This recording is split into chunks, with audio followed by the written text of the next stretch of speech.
Johnny Mac with your daily comedy news. We learned last week that Donald Trump came into contact with at least 500 people after testing positive for the coronavirus. This was right before one of the Biden debates. Seth Meyers joked he's like the Johnny Appleseed of COVID. I feel like maybe we should have known from that debate he had something based on his performance. It was either COVID or rabies. Kimmel said, that's right.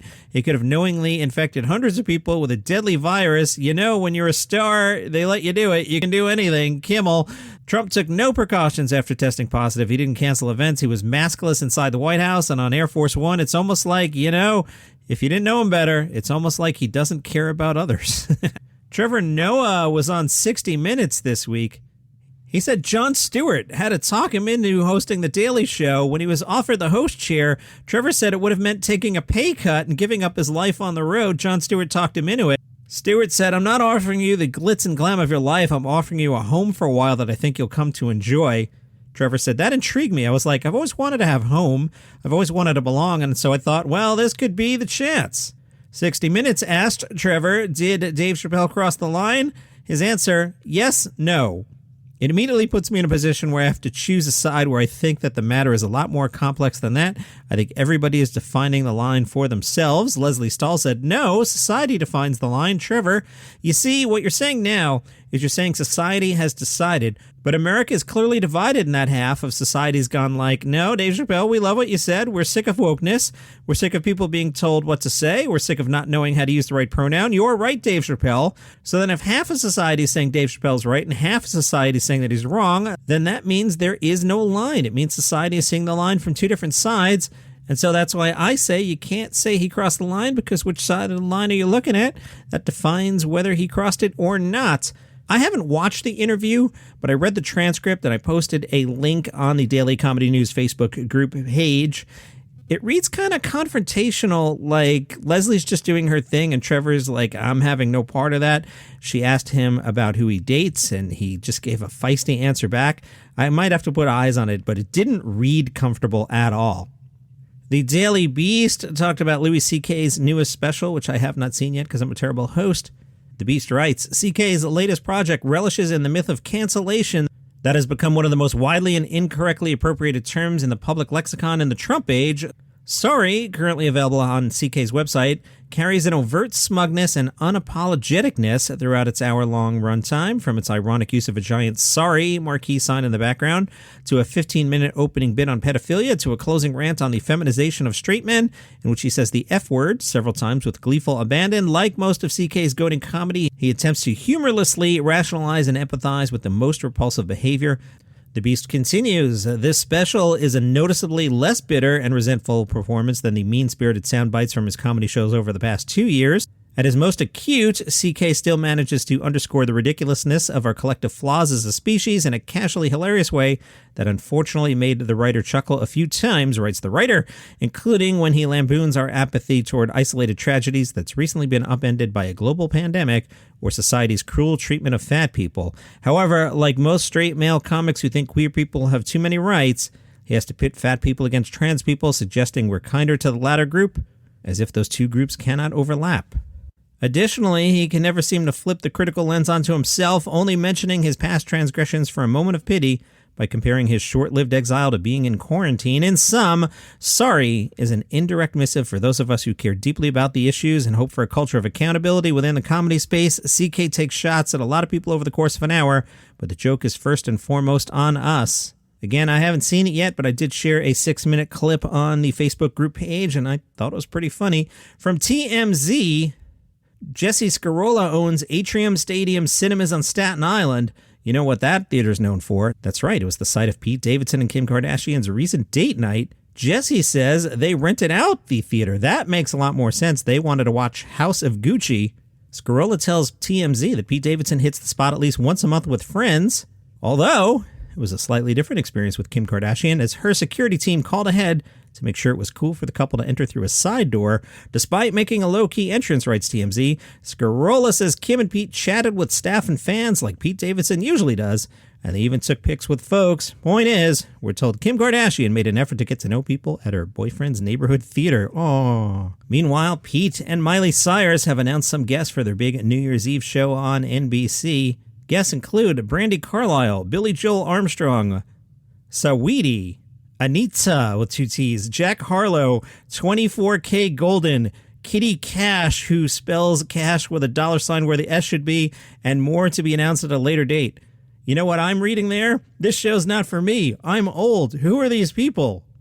The special airs live New Year's Eve on NBC, 10:30 to 12:30 a.m. Eastern Time. Will be live streamed on Peacock. If you'd like to celebrate New Year's on like a 20-second delay, yeah, that's like the realities of how digital works. There's no live on the internet. Things take time to get from point A to point B. Sidebar on that, I used to, at SiriusXM, we would do a show called Raw Dogs Effin' New Year's Eve, and I would try and time it out so that midnight would air at midnight. But here's the problem. On a Sirius satellite radio, it's, if I recall correctly, 23 seconds for the signal to get from the studio to space to back to your radio. So, all right, I can account for that. So I would time the show to end at 11:59:43 or 47 or whatever the math is to account for the delay to space and back. Then we merged with XM.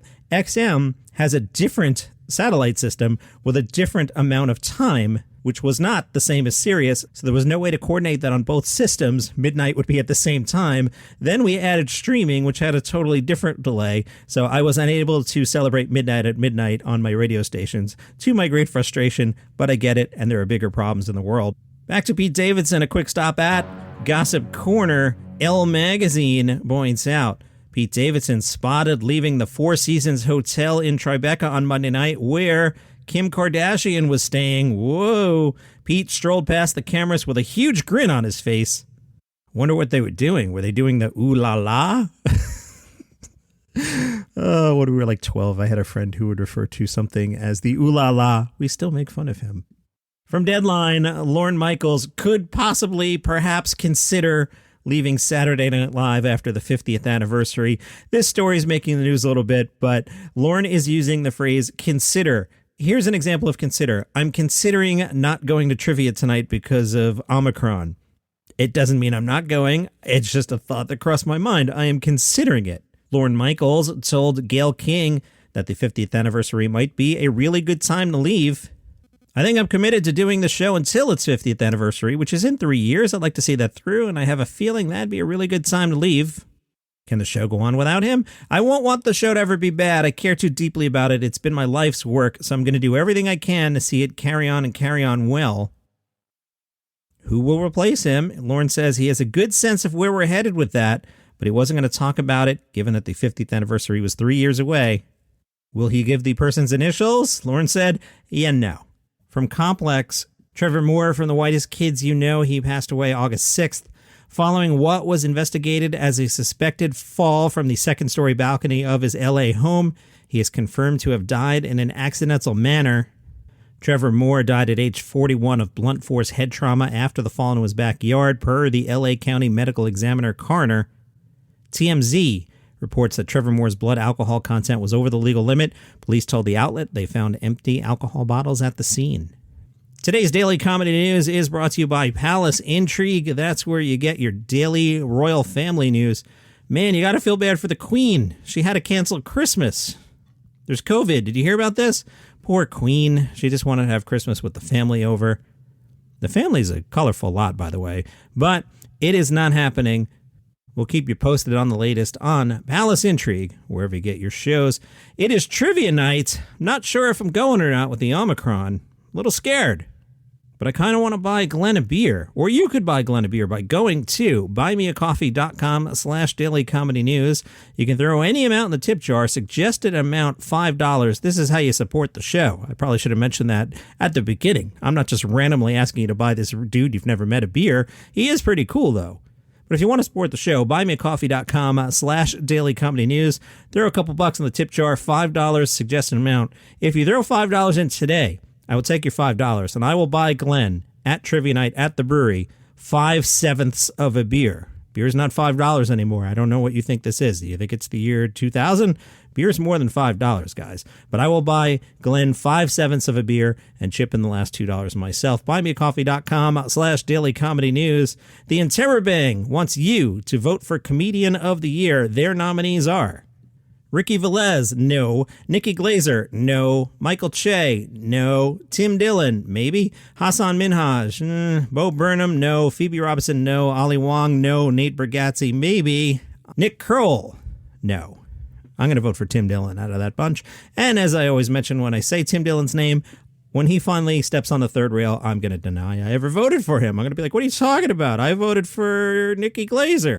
The Interrobang writes, in case you're wondering why Dave Chappelle's name is not on here, they explain. They did not include the Hall of Famers, the comedians who have received Lifetime Achievement Awards or a Mark Twain Award. They've made it already. Consider them winners already. Dave Chappelle's already a comedy god. We don't need to vote for him. We all know. Yeah, when I saw the list, I was like, Dave Chappelle, anyone? So I'm glad they explained that. Previous winners, 2014, Bill Burr. 15, Nate Bargatze. Could he win again? 2016, Jim Jeffries. 2017, Judah Friedlander. 18, Bert Kreischer. 19, Shane Gillis. Last year, Colin Quinn was the Interrobang's Comedian of the Year. One thing I should point out, there's different shades of comedy. There's like the LA alt crowd, and then there's the New York City brick wall smoking a cigarette in front of the cellar with Dave Attell crowd. The Interrobang is more about the brick wall crowd. They're more likely to go to Skankfest than they are to go to FS Sketchfest, okay? So keep that in mind with their reader base. Like, they're not going to vote for Nick Kroll. He's not winning this. So if I profile the website and their audience, Dylan's got a good chance here. Bo Burnham could win, maybe. We'll see. From Cleveland.com, former Ohio Governor John Kasich and former Daily Show correspondent Jordan Klepper are teaming up on a new weekly podcast. Why?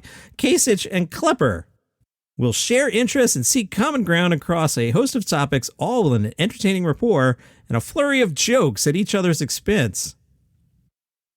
John Kasich said, if you're looking for more political talk, this podcast may not be for you. Instead, this series will unleash discussions on life and pop culture with some of the most interesting voices across our nation. I'll jump in here. I know when I watched the debates and I saw John Kasich up there, I was like, man, he's hilarious. Our goal is to provide a unique perspective on important issues facing us all. And because we don't take ourselves too seriously, we'll give listeners something to think about and perhaps laugh about. Klepper added, in these fractured times, it takes a Herculean effort or a podcast to get contrasting views to engage.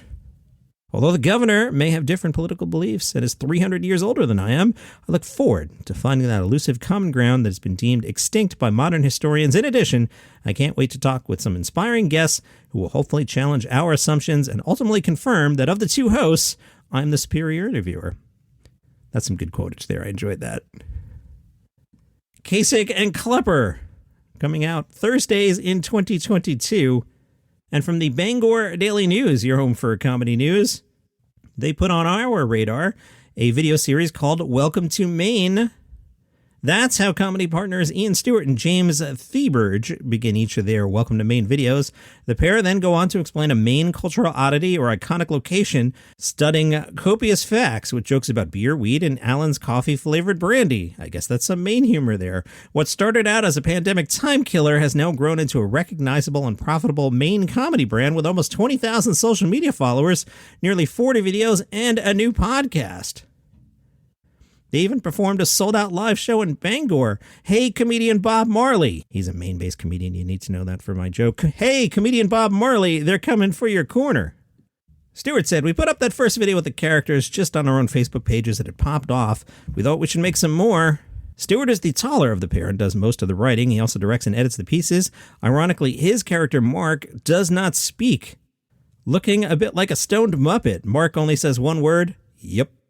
Except he never quite manages to pronounce the final consonant, coming closer to saying, yeah. But with a single syllable, he's able to react, make statements, and even ask questions.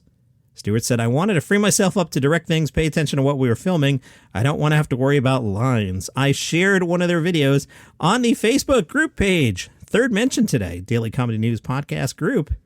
Stewart says, we're definitely not making fun of Maine. It's about our love of Maine. We're roasting Maine because we love it. And that's your comedy news for today. Follow the show on Apple Podcasts, Spotify, Good Pods, Pandora, wherever you get your shows. See you tomorrow.